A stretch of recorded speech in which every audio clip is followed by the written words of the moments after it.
আসসালামু আলাইকুম ওৰহমাতুল্লাহি ওয়াবাৰাকাতুহ। আপোনালোকৰ ওপৰত আল্লাহৰ ৰহমত, বৰকত আৰু শান্তি বৰ্ষিত হওক। আউযুবিল্লাহি মিনাশ শাইতানিৰ ৰাজিম। বিসমিল্লাহিৰ ৰাহমানিৰ ৰাহিম। খেদা খোৱা শয়তানৰ প্ৰচলনিৰ পৰা আল্লাহ তুমি আমাক ৰক্ষা কৰা। পৰম কৰুণাময় পৰম দয়ালু আল্লাহ তাআলাৰ নামত আৰম্ভ কৰোঁ। আজি সূৰা আল বাকাৰা অৰ্থ গাই গৰু। সূৰাটোৰ 49 নম্বৰ আয়াতৰ বেংগলী তৰ্জমা পঢ়ি শুনাব খুজিছোঁ। আশা কৰোঁ আপোনালোকে শুনি অশেষ সওৱাব অৰ্জন কৰিব পাৰিব। وَإِذْ نَجَّيْنَاكُم مِّنْ آلِ فِرْعَوْنَ يَسُومُونَكُمْ سُوءَ الْعَذَابِ يُذَبِّحُونَ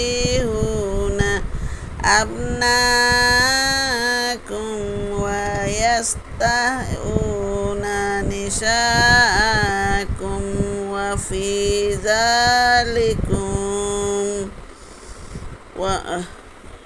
وفي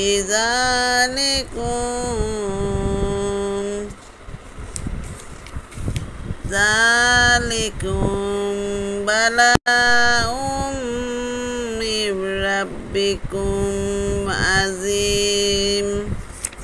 অৰ্থ স্মরণ করো যখন আমি ফিরাউন সম্প্রদায় থেকে তোমাদের নাজাত দিয়েছিলাম, যারা তোমাদের পুত্রগণকে হত্যা করে ও তোমাদের কন্যাগণকে জীবিত রেখে তোমাদের যন্ত্রণা দিত, এবং এতে তোমাদের রবের